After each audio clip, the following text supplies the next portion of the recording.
السلام علیکم ناظرین، آپ دیکھتے ہیں ہم ہمیشہ ایک پوزیٹیو میسیج لے کے آپ کی خدمت میں حاضر ہوتے ہیں۔ ہم نے اپنے معاشرے میں بہت سارا آبزرو کیا، بہت سے لوگوں سے سنا بھی، دیکھا بھی، اور جو ہمارے معاشرے میں ہو رہا ہے ہم کوشش کرتے ہیں ہم اس کی عکاسی کریں، جو ہمارے روزمرہ زندگی کے مسائل ہیں ان کو ہائی لائٹڈ کریں۔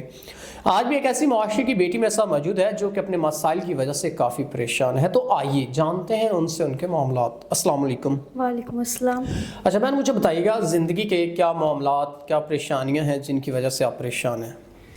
میں ایک غریب بے سہارا لڑکی ہوں اور اکیلی رہتی ہوں اور میرا کوئی وارث نہیں ہے، تو اس وجہ سے اگر کوئی نیک شخص میرے سے نکاح کرنا چاہے تو میں اس کے ساتھ ضرور نکاح کروں گی۔ بہت سارے لوگوں نے بہت ساری غلط فرمائشیں کی ہیں، لیکن میں نے ان کی ایک بھی فرمائش نہیں مانی۔ لوگ بہت کہتے ہیں کہ میں آپ کے ساتھ رہوں گا اور تعلقات کی پیشکش کرتے ہیں، مالا مال کر دیں گے، یہ کر دیں گے، لیکن میں نے ان کی کوئی بات نہیں مانی۔ اگر کوئی نیک پرہیزگار نمازی شخص میرے سے نکاح کرے گا تو میں انشاءاللہ اس سے نکاح کروں گی۔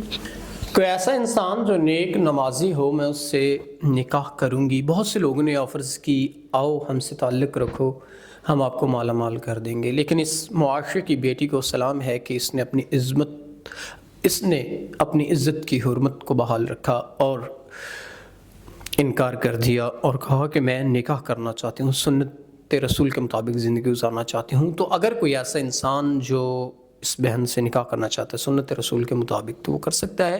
ہمیں اپنے معاشرے میں یہ جو غلط کام ہیں ان کو روکنا چاہیے یا اس میں اپنا کردار ادا کرنا چاہیے، جو ہم کر سکتے ہیں، جو ہمارے بس میں ہے۔ ہم نے اپنے معاشرے میں بہت دیکھا ہے کہ لوگ بہت غلط کرتے ہیں۔ آپ کو بھی علم ہوگا ان چیزوں کا، آپ بھی اس معاشرے کا حصہ ہیں، تو ہمیں نکاح کو عام کرنا چاہیے، نہ کہ زنا کو۔ امید کرتے ہیں کوئی نیک انسان ہمارے اس جو ایک پرپز کو لے کے چل رہے ہیں اس میں ساتھ دے گا۔ تو اسی کے ساتھ اپنے میزبان نواب احمد کو دیں اجازت۔ خدا حافظ۔